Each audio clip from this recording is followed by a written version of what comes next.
যখন কোনো পেশেন্টের ক্ষেত্রে আমরা এটা সাসপেক্ট করি যে পেশেন্টের কুশিং সিনড্রোম আমরা চিন্তা করতেছি, তখন আমরা আসলে এটাকে ডায়াগনোসিস করতে চাই।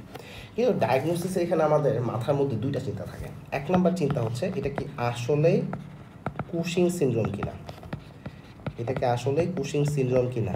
সেকেন্ড কথা হচ্ছে যদি এটা আসলে কুশিং সিনড্রোম হয়ে থাকে, এখানে এই যে তার একটা এক্সেসিভ কর্টিসল লেভেল তার বডিতে আছে, এটার সোর্স কোনটা বা প্রবলেমটা আসলে কোথায়। কারণ আমরা যখন কজোলজি আলোচনা করেছি বা যখন আমরা বিস্তারিত পড়েছিলাম প্রিভিয়াস ক্লাসে, সেখানে আমরা বলেছিলাম যে দেখো এখানে কোনো পেশেন্টের অ্যাড্রেনাল অ্যাডেনোমা থাকতে পারে। সো অ্যাড্রেনাল অ্যাডেনোমা থাকলে সেখান থেকে তাহলে অ্যাড্রেনাল গ্ল্যান্ড থেকে বেশি বেশি করে কর্টিসল আসছে, অথবা পেশেন্টের একটা পিটিউটারি গ্ল্যান্ড টিউমার আছে, পিটিউটারি গ্ল্যান্ড টিউমার আছে, সেই পিটিউটারি গ্ল্যান্ড টিউমার সেখান থেকে বেশি বেশি করে এসিটিএইচ রিলিজড হচ্ছে, এই কারণে তার কর্টিসল লেভেল বেশি, তাই না? অথবা তার একটা একটোপিক এসিটিএইচ প্রোডাকশন হচ্ছে, এরকম কোনো একটা সোর্স আছে যার প্রভাবে আলটিমেটলি তার কর্টিসল প্রোডাকশন বেশি। তাহলে আমাদেরকে যখন আমি ডায়াগনোসিস করব, শুধু কর্টিসল লেভেল বেশি দেখেই আনন্দিত হলে হবে না, আমাকে সোর্স খুঁজতে হবে। সো আমি কোত্থেকে আসছে, অ্যাড্রেনাল গ্ল্যান্ড থেকে আসছে নাকি পিটুইটারি কোনো টিউমার আছে নাকি একটোপিক, এটাও বের করতে হবে। এই কাজগুলো করার জন্য, এই ডায়াগনোসিসটা করার জন্য আমরা একটা ইনভেস্টিগেশন খুব ফ্রিকোয়েন্টলি আসলে করে থাকি, সেটার নাম হচ্ছে dexamethasone suppression test. Dexamethasone suppression test. এখন প্রশ্ন আসতে যে ডেক্সামেথাসন না দিয়ে আমি কেন হাইড্রোকর্টিসন বা এরকম আরও বেশ কিছু আমরা প্রেডনিসোলন এগুলো কেন ইউজ করলাম না, কেন ডেক্সামেথাসন দিচ্ছি? বেসিক্যালি ডেক্সামেথাসন যদি আমি দিই, ডেক্সামেথাসন আমাদের বডিতে প্রডিউস হয় না। বাংলা কথা বলি, আমাদের বডিতে ডেক্সামেথাসন প্রডিউস হয় না, কিন্তু ডেক্সামেথাসনটা আমাদের অন্যান্য কর্টিসল যেরকম সেরকমই কাজ করতে পারে, খুবই পোটেন্ট একটা ড্রাগ। এবং এইটা যদি আমি দিই, এটা সরাসরিভাবে আমাদের এসিটিএইচ হরমোন লেভেলকে সাপ্রেস করতে পারে, যেটা নর্মাল কর্টিসল যা করে এক্স্যাক্টলি সেম ফিডব্যাকটা এখানে আমি পাবো। তাহলে আমি যখন ইনভেস্টিগেট করতেছি, আমি কিন্তু পেশেন্টের কর্টিসল লেভেলটাকে মেজার করতে চাই। সো আমি যদি আগের দিন তাকে এমন একটা গ্লুকোকর্টিকয়েড দিই যেটা তার বডিতে তৈরি হয়, সেটাই আমি আবার মেজার করি, তো কোনো লাভ হলো না। সো আমি এই জন্য ডেক্সামেথাসন দিই, যেটা আমাদের বডিতে এন্ডোজেনাসভাবে প্রোডাকশন হয় না, কিন্তু সেটা আবার আমাদের এসিটিএইচকে প্রভাবিত করতে পারে। সো আমরা যেটা করি, ডেক্সামেথাসন সাপ্রেশন টেস্টের মাধ্যমে এই সবগুলো প্রশ্নের উত্তর খুঁজে পাবো। কিন্তু এখানে কিছু টেকনিক অবলম্বন করতে হবে। কি টেকনিক? আমরা প্রথমে আইডেন্টিফাই করতে চাই কর্টিসল হরমোন যেটা এক্সেসিভ আকারে প্রোডাকশন হচ্ছে, সেটা আসলে সত্য কিনা, অর্থাৎ পেশেন্টের কুশিং সিনড্রোম আছে কিনা, এইটা ইয়েস অর নো আগে এখানে আসতে হবে। আগে ডায়াগনোসিস করতে হবে যেটা কুশিং সিনড্রোম নাকি কুশিং সিনড্রোম না। সো ডায়াগনোসিসের জন্য আমরা low dose dexamethasone suppression test করব।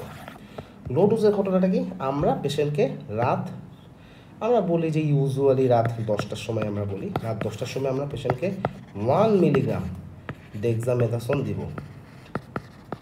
রাতের বেলা 1 মিলিগ্রাম ডেক্সামেথাসন দিব। দেওয়ার পরে আমি ওয়েট করব। কয়টা পর্যন্ত ওয়েট করব? সকাল 9টার সময়। সকাল 9টার সময় পরদিন আমি কী করতেছি, মানে রাত 10টায় দিছি, সকাল 9টার সময় আমি পেশেন্টের ব্লাড স্যাম্পল কালেক্ট করব, সেইখানে আমি অ্যানালাইসিস করব। অ্যানালাইসিস করলে আমি কী পাবো? এখন দেখো নর্মাল মানুষের ক্ষেত্রে কী হবে, একটা নর্মাল মানুষকে তুমি রাতের বেলা ডেক্সামেথাসন দিছো, নর্মাল মানুষের কী হবে, এই ডেক্সামেথাসনের প্রভাবে তার এসিটিএইচ নেগেটিভ ফিডব্যাক মেকানিজম থেকে প্রোডাকশন কমে যাবে বা এটা ব্লাডে কমে যাবে। তাহলে এসিটিএইচ যদি কমে যায়, তাহলে কিন্তু আমাদের অ্যাড্রেনাল গ্ল্যান্ড যেটা, সেখান থেকেও কর্টিসল সিক্রেশন কমে যাবে। সো নর্মাল মানুষের ক্ষেত্রে আমি যদি ডেক্সামেথাসন ট্যাবলেট দিই সকালবেলা, নর্মালি আমার কর্টিসল লেভেল লো হওয়ার কথা, নর্মাল মানুষের এটাই হবে। কিন্তু যদি একটা পেশেন্টের কুশিং সিনড্রোম থাকে, সেইখানে এই ঘটনাটা ঘটবে না। সেখানে আমি যতই ডেক্সামেথাসন লো ডোজে দিই না কেন, সেখানে আসলে এসিটিএইচ সাপ্রেশন হয়ে আমাদের নর্মাল মানুষের মতো কর্টিসল লেভেলটাও নিচে নেমে আসবে, এই ঘটনাটা হচ্ছে না। সো এখানে দেখা যাচ্ছে যে আমি রাতের বেলা 1 মিলিগ্রাম ডেক্সামেথাসন দিছি, সকাল 9টার সময় ব্লাড স্যাম্পল কালেক্ট করছি, সেটার পর টেস্ট করে দেখলাম যে এই বেচারার কর্টিসল লেভেল নর্মাল অথবা হাই, সাধারণত হাই আসে, অথবা নর্মালও হতে পারে, বাট ইউজুয়ালি আমরা হাই পাবো। যদি এমন হয় যে হ্যাঁ কর্টিসল লেভেল হাই বা নর্মাল, তাহলে বুঝবো এটা কুশিং সিনড্রোম। তারপর ডায়াগনোসিসটা হলো, তাহলে ইয়েস অর নো সেটার একটা উত্তর পেলাম। এখন তাহলে লো ডোজ ডেক্সামেথাসোনে এই ঘটনাটা হলো, তাহলে আমি diagnosis of the Cushing syndrome সেই জন্য লো ডোজ ডেক্সামেথাসোন সাপ্রেশন টেস্ট করতে পারি। এরপরে কী করব, কুশিং সিনড্রোম তো ডায়াগনোসিস হলো, কিন্তু সমস্যাটা কোন জায়গায় সেটা ডায়াগনোসিস করতে হবে না? এখানে কি সমস্যা পিটুইটারি গ্ল্যান্ডে, নাকি অ্যাড্রেনালোমা আছে, নাকি একটা স্মল সেল কার্সিনোমার মতো একটা একটোপিক সেন্টার আছে, এটা আমাকে বের করতে হবে না? এই বেরটা আমি কীভাবে করব? এটা করার জন্য আমাকে high dose dexamethasone suppression test করতে হবে।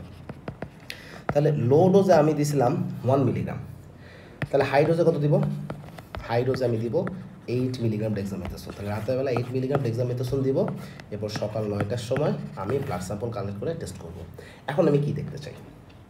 এখন যদি আমি দেখি হাই ডোজ দেওয়ার পরে আমার কর্টিসল লেভেল লো, তাহলে বুঝবো এটা হলো আমাদের কুশিংস ডিজিজ। তাহলে এটা হলো আমাদের কুশিং ডিজিজ। দেখো, কুশিং ডিজিজ কখন আমরা বলি? যদি পেশেন্টের কজটা আমাদের পিটুইটারি গ্ল্যান্ডে, যদি আমাদের প্রবলেমটা পিটুইটারি গ্ল্যান্ডে হয়ে থাকে, পিটুইটারি গ্ল্যান্ডে একটা টিউমার আছে, সেখান থেকে বেশি বেশি করে ACTH প্রোডাকশন হচ্ছে, দ্যাটস ওয়াই এত প্রবলেম। এরকম কন্ডিশন যদি হয় তখন আমি সেটাকে বলি কুশিং ডিজিজ। সো যদি আমি high dose dexamethasone suppression test করি, সেখানে যদি কর্টিসল লেভেলটা লো হয়, এইটার রেসপন্সে যদি লো হয়, তখন আমরা বলি দিস ইজ কুশিং ডিজিজ। কেন? কারণ এই high dose dexamethasone suppression test যখন আমি দিব, হাই ডোজে যখন দিব, সেটা সরাসরিভাবে আমাদের পিটুইটারি গ্ল্যান্ডের ACTH প্রোডাকশনটাকে আসলে করতে পারে আর কীভাবে ইন্টারফেয়ার করতে পারে। সো তখন আলটিমেটলি ওইখান থেকে প্রোডাকশনটা কমে আসে। সো এই জন্য দেখা যাচ্ছে তখন আমরা লো সেরাম কর্টিসল লেভেল পাবো। So it will diagnose the pituitary cause.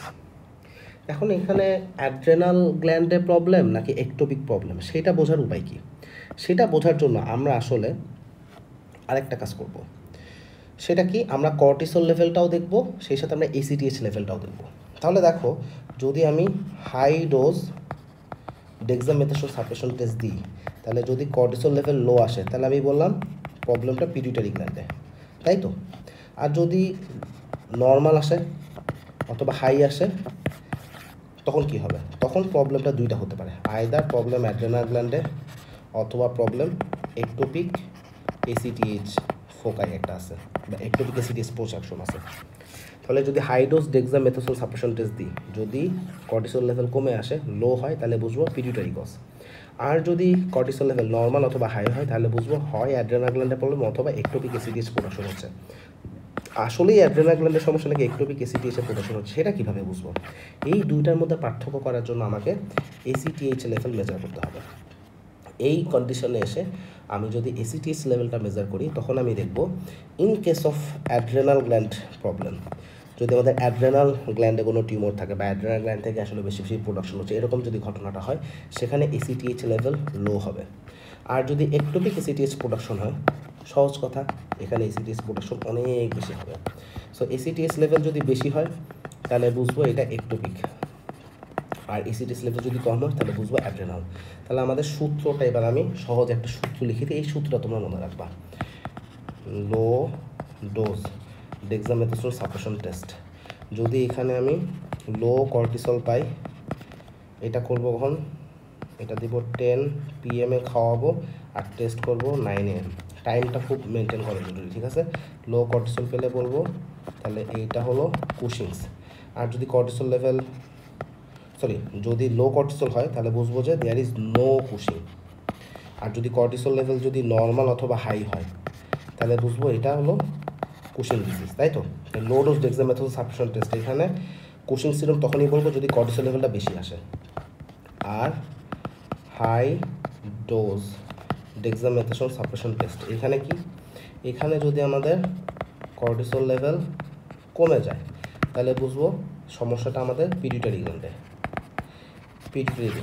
আর যদি কর্টিসল লেভেল নর্মাল অথবা হাই হয়, তাহলে আমি বুঝবো প্রবলেমটা দুইটার যে কোনো একটা, আইদার অ্যাড্রেনাল গ্ল্যান্ডের প্রবলেম অথবা কোনো একটা একটোপিক ফোকাই আছে, সাধারণত স্মল সেল কার্সিনোমা বা লাংয়ের ক্ষেত্রে আমরা বেশি দেখতে পাই। এই দুটোর মধ্যে পার্থক্য কীভাবে করবো?